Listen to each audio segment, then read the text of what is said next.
More blessings to come sa ating lahat mga kabarbero ngayong 2024. Palagi lang tayong pagpalain at bigyan ng ating mahal na Panginoon. Palagi lang tayong magdasal para tayo ay laging ingatan. Yun lang mga kabarbero. God bless sa ating lahat. Isang mapagpalang araw mga kabarbero. Panibagong vlog, panibagong araw, panibagong taon ngayong 2024. Sana bigyan pa tayo ng maraming biyaya at pagpalain tayo ng ating mahal na Panginoon. Ito, naka-duty na ako. Andito na ako sa aking trabaho dito sa Bruno's Barbers. Ayan, at malinis.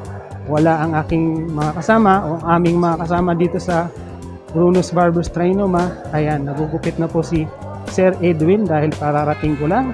Ayan, nagpuputs pa si Ate Tonet. Kaya kung makikita po ninyo, malinis po ang barbershop, maliwalas at napakalinis.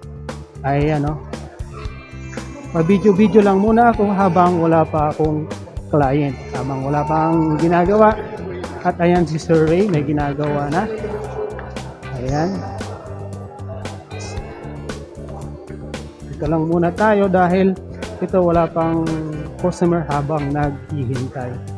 Ito, nandito na nga ako sa labas ng Bruno's Barbers, dito sa loob ng Trinoma. Ayan, yung Bruno's Barbers. Walang ganong tao, pero ako wala pa rin ginagawa. Ayan, puno sila lahat. May ginagawa lahat ang aking mga kasama.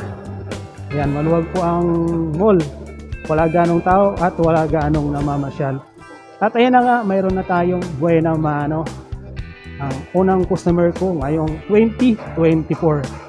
Ayan, sana pagpalain tayo palagi. Ano guys, palagi lang tayong bigyan ng maraming biyaya at maraming customer.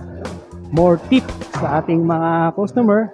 Basta pag-igihin lang natin ang ating mga trabaho mga kabarbero. Ayan, sa likuran ko si Sir Rewel at nag-organic siya. At dahil walang tao ito, yuko muna ako dito at matutulog muna. Pahinga muna dahil puyat. At ayan na nga, may pangalawa na tayong client.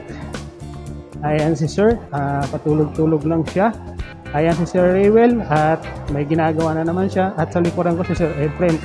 Nag-CR muna ako sa labas at ayan, hapon na nga. Kung makikita ninyo, katatapos lang po ng ulan yan. Umulan ng malakas kanina. Ayan o. 5:30 na. At pagbalik ko sa barbershop, ito may another client na tayo. Hindi ko alam kung ilan na to, hindi ko na pinakita yung iba dahil yung ibang client ay ayaw naman magpa-video. Ayan si Sir Efren at may another client siya sa kanyang customer. Ayan, ang tumingin pa siya. Napakaangas. Napakaangas ni Sir Efren, ang kilabot ng Trinoma. Ayan, hanggang dito na lang ang vlog. Maraming salamat po. More blessings to come sa ating mga kabarbero. God bless. Ingat po.